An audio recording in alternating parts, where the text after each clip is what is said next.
ఎక్కడా కూడా సిబిఐ కానీ ఎక్కడ క్లీన్ చిట్ ఇవ్వలేదు. క్లీన్ చిట్ ఎక్కడ ఇవ్వలేదు. వాళ్ళు వెరీ క్లియర్ కట్గా చెప్పింది ఈ నెయ్యిలో పూర్తిగా ఇది ప్లాంట్ బేస్డ్, అంటే ఇది దీంట్లో నెయ్యి మన పాల నుంచి పాల కొవ్వు నుంచి రావాల్సింది, దీంట్లో ఇది లేదు. చాలా చాలా స్పష్టంగా అది చెప్పారు. మిగతాయి మేము నిర్ధారించలేకపోతాం, మా దగ్గర ఇన్ఫర్మేషన్ లేదు అనేది ఒక రిపోర్ట్ వాళ్ళు చెప్పింది. అలాగే national dairy development board very క్లియర్గా చెప్పింది దీంట్లో ఫిష్ ఆయిల్, అలాగే గొడ్డు కొవ్వు, పంది కొవ్వు, ఇవన్నీ లార్డ్ మన ఇంగ్లీష్ పదాలతో ఇవి ఉండే అవకాశాలు ఉన్నాయి. చాలా స్పష్టంగా వాళ్ళు ఇచ్చారు. ఈ ప్రాసెస్లో వీళ్ళు దీన్ని కూర్చోబెట్టి అడ్డగోలుగా మాట్లాడితే, ఎందుకంటే వీళ్ళకి ఏ రోజు కూడా ఈ ధర్మం మీద వాళ్ళకి గౌరవం లేదు.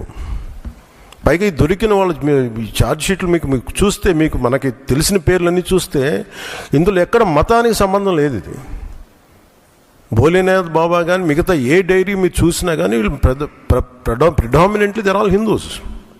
దీంట్లో అసలు మతానికి కానీ దీంట్లో ఒక ఇస్లాంకి సంబంధించిన వ్యక్తులు కానీ, లేదంటే మన క్రిస్టియన్ సంబంధించిన వ్యక్తులు అసలు ఎక్కడ సంబంధం లేదు. ప్యూర్లీ మాట్లాడుతున్నాం అంటే హిందువుల గురించే మాట్లాడుతున్నాం ఇక్కడ. So there is no question of other religions here.